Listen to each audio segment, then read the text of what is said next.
If I run and if I win, we will treat those people from January 6th fairly. We will treat them fairly. And if it requires pardons, we will give them pardons because they are being treated so unfairly.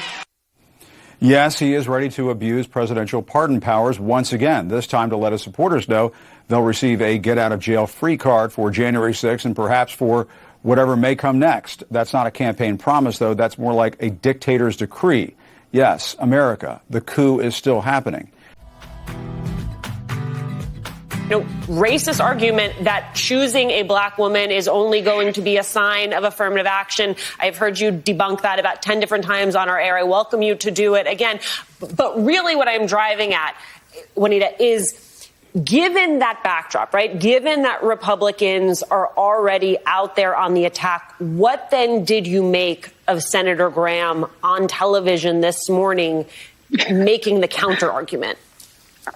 Alicia, I was wondering who gave Senator Graham the talking points, right? Like, I was fully surprised that he came out so supportive, especially for a specific potential nominee who we know is a graduate of University of South Carolina Law School. So the ties are clear. Also, Senator Graham is someone who has historically deferred to presidents in their selection of judicial nominees. He is one of the 3 senators who did support Ketanji Brown Jackson when she was up for her circuit court nomination last summer.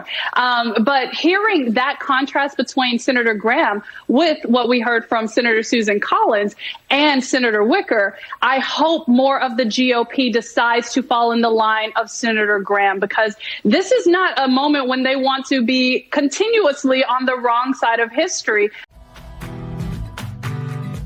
Democrat Patrick Leahy of Vermont.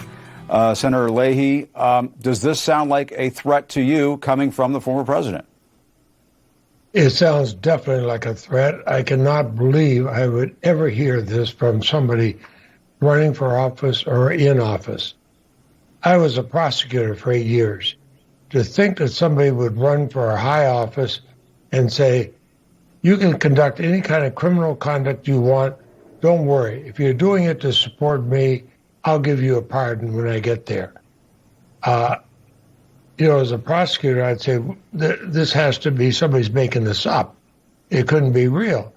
And yet, when you were there on January 6th, as I was, I look out and I see them putting a noose up to hang the vice president if he didn't throw the election out. I see people storming through. I could smell the tear gas. I could see the damaged windows. Beautiful parts of the Capitol have been damaged. And in seeing people say, we're doing this because Donald Trump told us to.